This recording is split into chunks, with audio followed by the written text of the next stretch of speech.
আমি রাষ্ট্রপতি হিসাবে কি বক্তব্য দেব জানি না, কোথায় কোনো ভুল হয়ে গেলে আপনারা ক্ষমা করবেন। আমি আপনাদের কাছে ক্ষমা প্রার্থী। সত্য কথা বলতে আমি তখন আপনাদের কাছে স্বীকার করি আমি ইনফেরিয়রিটি কমপ্লেক্সে ভুগতেছিলাম। আজকের এই অনুষ্ঠানে বলতে গেলে প্রথমেই বলতে হয় যে আমি আসলে একেবারেই বিব্রতকর অবস্থায় ছিলাম। সত্য কথা বলতে, সম্মানিত প্রধান বিচারপতি, ওনার সঙ্গে তো দীর্ঘদিন পূর্বে থেকে পরিচয়। উনি যখন মাঝে মাঝে এই কিছুদিন বঙ্গভবনে গেছেন, দেখা হয়েছে, আমাকে কয়েকবার উনি বললেন যে আপনাকে বাংলাদেশ সুপ্রিম কোর্ট দিবস 2023 18 তারিখে আপনাকে আমরা চাই। আমি অত্যন্ত বিনম্রভাবে বলেছি দেখি, দেখা যাক। উনি বললেন না, আপনাকে চাই। আরেকবার দেখা হলো, আমি বললাম যে আচ্ছা ঠিক আছে, চেষ্টা করব। আসলে কি মন চাচ্ছিল না এই কারণে যে আমি তো রাষ্ট্রপতি ঠিকই, কিন্তু দুদিন আগেই তো আমি এই সুপ্রিম কোর্টের এই বারান্দায় দৌড়াদৌড়ি করেছি গাউন হাতে করে একজন আইনজীবী হিসাবে। আবার সেখানে আমি যাব রাষ্ট্রপতি হিসাবে, এই দিবসে আমি প্রধান অতিথি হয়ে। সত্য কথা বলতে কি একটা ইনফেরিয়রিটি কমপ্লেক্স মনের মধ্যে জাগছিল। কিন্তু কদিন আগেরই তো কথা, আমার যেখানে অস্তিত্ব এইরকম, সেই জ্ঞানী গুণীদের সমাগম যেখানে হবে, যাদের চেম্বারে আমি দৌড়িয়েছি কেস নিয়ে, এখানে উপস্থিত আছেন ব্যারিস্টার আমিরুল ইসলাম সাহেব, তার কাছে দৌড়িয়েছে তার চেম্বারে, এই মামলাটি কেমন করে নেব, কি বলবো কোর্টে, একটু আমাকে বলে দেন না। তখন আইনজীবী ছিলেন জনাব শামসুদ্দিন চৌধুরী মানিক সাহেব, ওনার চেম্বারে দৌড়িয়েছে।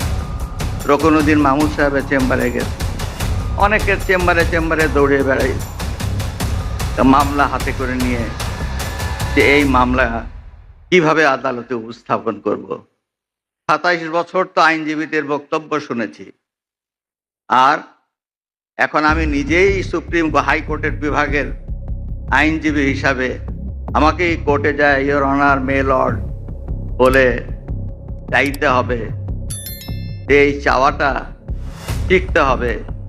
এই শিখলাম কদিন, আর সেখানেই যাব আমি প্রধান অতিথি হিসাবে অ্যাজ প্রেসিডেন্ট। সত্য কথা বলতে আমি তখন আপনাদের কাছে স্বীকার করি আমি ইনফেরিয়রিটি কমপ্লেক্সে ভুগতেছিলাম, কিন্তু তা হলো না। শেষ পর্যন্ত আমাকে এখানে আসতেই হলো, ঘটনাক্রমে আমাকে ইয়েস বলতেই হলো, হ্যাঁ আমি যাব। কেননা ইতিমধ্যে নির্বাচনের তফসিল ঘোষণা হয়ে গেল। নির্বাচনের তফসিল ঘোষণা হওয়ার পরে মাননীয় প্রধানমন্ত্রী তার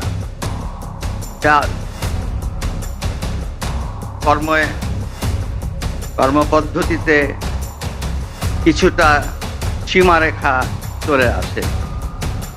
আমি ভেবেছিলাম যে গতবার যখন মাননীয় প্রধানমন্ত্রী এখানে বিশেষ অতিথি হিসাবে এসেছিলেন, প্রধান অতিথি হিসাবে এসেছিলেন, এবার তিনিই আসবেন শেষ পর্যন্ত। আমি না বলতে বলতে হয়তো মাননীয় প্রধান বিচারপতি তাকে অনুরোধ করবেন, তিনি আসবেন। কিন্তু রাজনৈতিক সীমাবদ্ধতার কারণে তিনি আসতে পারেন নাই, বা তার আসার মতো সুযোগ ছিল না। শেষ পর্যন্ত এটা আমার ঘাড়েই আসে পড়লো, আমি আপনাদের মাঝে এসে উপস্থিত হলাম। আপনারা ক্ষমা করবেন, আপনারা সকলেই জ্ঞান গর্ব। আপনাদের সামনে আমি রাষ্ট্রপতি হিসাবে কি বক্তব্য দেব জানি না, কোথায় কোনো ভুল হয়ে গেলে আপনারা ক্ষমা করবেন। আমি আপনাদের কাছে ক্ষমা প্রার্থী। এমন কুসন্তান করলাম দেশের জন্য, এখন পরামর্শ দিয়ে আপনি দেশ ছেড়ে চলে যান, এই অবস্থা হলো আমার। আমি তো মনে করি না আমার এই অবস্থা হয়ে আছে যে আমি দেশেরই সন্তান, এই দেশেই থাকবো, দেশের জন্য যে কাজ করি সেটাই করব, এটা যতদিন আমি বেঁচে আছি সেটাই করে যাব। আমাকে বিভিন্ন দেশ থেকে আহ্বান জানাই, আমি কেন এখানে দেশে থাকছেন। আজকেও একটা নতুন দেশ থেকে আহ্বান পেলাম, বলে আমরা সব ব্যবস্থা করে দেবো। এটা একটা নতুন দেশ যোগ করে আছে। কিন্তু আপনি বাংলাদেশেই থাকতে চান, এবং আমাদের কাছে যেটি মানে আমরা সাংবাদিক হিসেবে আপনাকে প্রশ্ন করতেই হয়, আপনি দেখেছেন যে আপনার প্রতিষ্ঠিত গ্রামীণ ব্যাংকের একটি সংবাদ সম্মেলন হয়েছে, সেই গ্রামীণ ব্যাংকের সংবাদ সম্মেলন থেকে আপনার বিরুদ্ধে যে অভিযোগ করা হয়েছে সেই অভিযোগ মানি লন্ডারিং এর। সেই অভিযোগের ক্ষেত্রে বলা হয়েছে যে আমি সবচেয়ে ডাকু বাংলাদেশে সবচেয়ে বড় ডাকাত এদেশে, কাজে সেই হিসাবে সবাইকে জানান দেওয়া হচ্ছে, সেই হিসাবে আমি পরিচিত হয়েছি।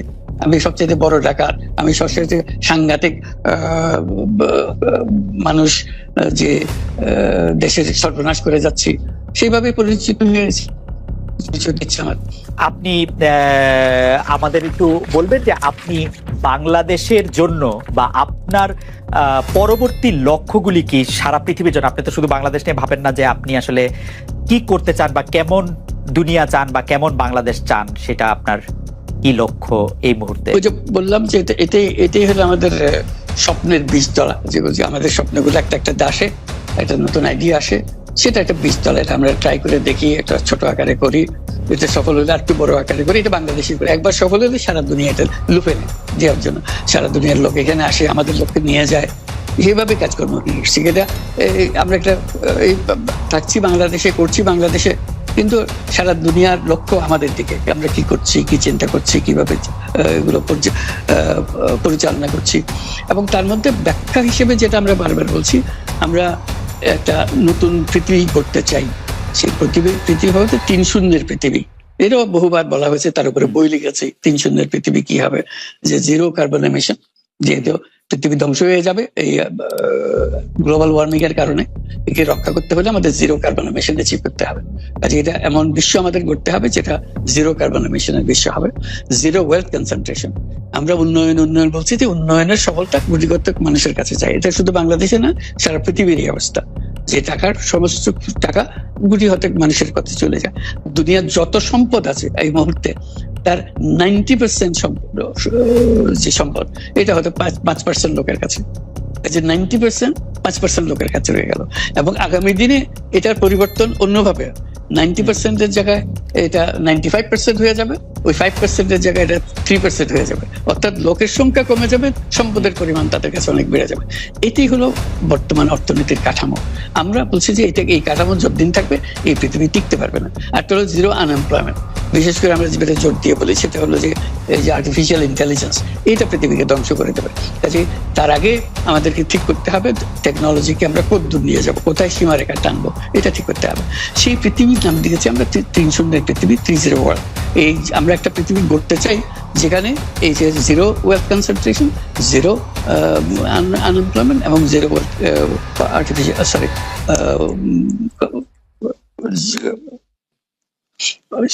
গ্লোবাল ওয়ার্মিং 0 হবে। এই 3টা 0-র মধ্যে আমরা থাকবো।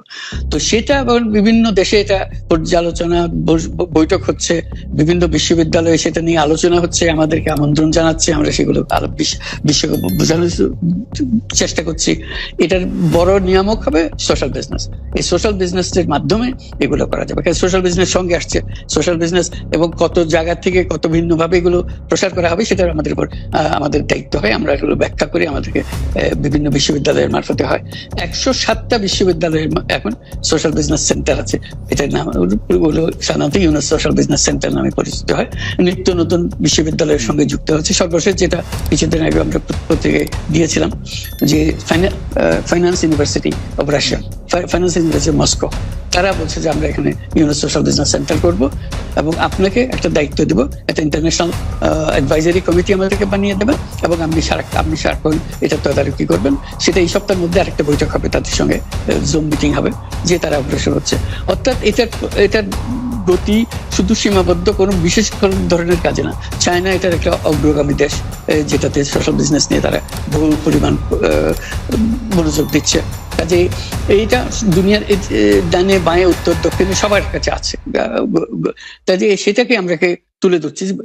এটার আমাদের বড় বক্তব্যটা হলো যে বর্তমান যে কাঠামোর উপরে বিশ্ব পরিচালনা হচ্ছে, সেই কাঠামো, সেই বিশ্ব এটা আত্মঘাতী একটা বিশ্ব। এটা নিজেকে বিলুপ্ত করা ছাড়া এটার কোনো গতি নেই, যে গতিতে আমরা এগোচ্ছি।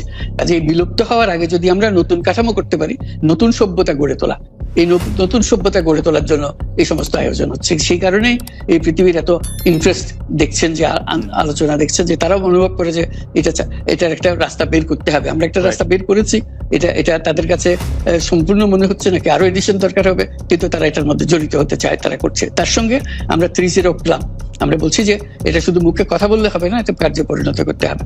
পাঁচজন সদস্য নিয়ে ইয়ুথদের মধ্যে প্রচার করার, যুবকদের মধ্যে প্রচার করার জন্য, 12 বছর বয়স থেকে 35 বছর বয়স পর্যন্ত, এই বয়সের মধ্যে এই যে 5 জন মিলে একটা ক্লাব করবে, 3-0 ক্লাব। তাদের অঙ্গীকার হবে, আমি ব্যক্তিগতভাবে কার্বন এমিশন 0 করব, আমি ব্যক্তিগতভাবে ওয়েলথ কনসেন্ট্রেশনকে বন্ধ করব, আমি ব্যক্তিগতভাবে আনএমপ্লয়মেন্টকে বন্ধ করব।